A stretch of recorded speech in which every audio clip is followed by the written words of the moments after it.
কথাই বলে বুবার নাকি কোনো শত্রু নাই, তবে সেটি কিন্তু ভুল প্রমাণিত হয়েছে এই ঝিনাইদহ সদরের বৈডাঙ্গা গ্রামে।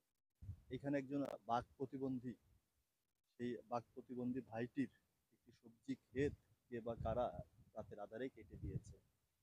এই ভাইয়ের পরিবারে ৫ জন সদস্য, যার মধ্যে ২ জনই কিন্তু প্রতিবন্ধী। তো তার ক্ষেত নষ্ট করতে পারে এমন মানুষও কিন্তু এই দুনিয়াতে আছে, যে কিনা একজন মানসিক একজন বাক প্রতিবন্ধী, যে কথা বলতে পারে না, কারোর সাথে শত্রুতা করতে পারে না, অথচ তার গাছগুলো কেটে দিল। আমরা একটু তার সাথে কথা বলার চেষ্টা করব, যদিও সে কথা বলতে পারে না, তারপরে একটু জানার চেষ্টা করব। আপনার পরিবারে কয়জন সদস্য? ৫ জন। তো এইটা দিয়েই কি আপনার সংসার চলতো? এই সবজি চাষ করেই আপনার সংসার? এখন তাহলে কি হবে? আল্লাহ পাক জানে কি হবে। দর্শক শুনছিলেন, সে কথা বলতে পারে না, তবে শুনতে পারে। সে বলছিল এখন আল্লাহ পাকই জানে ঠিক কিভাবে চলবে তার সংসার।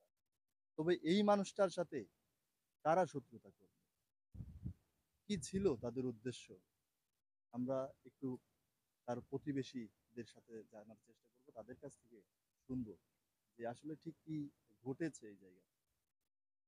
আসসালামু আলাইকুম ভাই, আপনাদের কাছে আমার একটা অনুরোধ। এই যে বাচ্চা প্রতিবন্ধী আব্দুল লতিফ, তার বাচ্চাও একটা প্রতিবন্ধী, তার সংসার সারাদিন মানসিক জোন খাটে, খেটে নিজের সবজি বিক্রি করে তার সংসার চলে করে। এখন তার পুরো জমিটা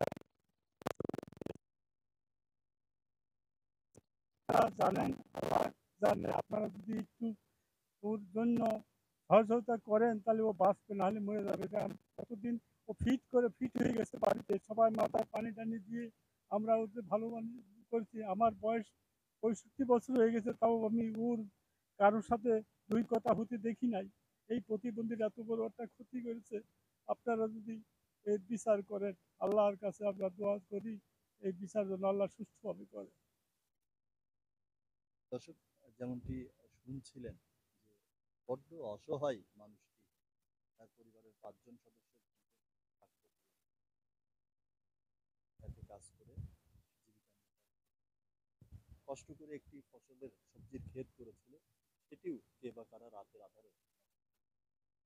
আমরা বলতে চাই এই ভাইটিকে দেখিয়ে যে এমন শত্রুতা এই জাতীয় মানুষের সাথে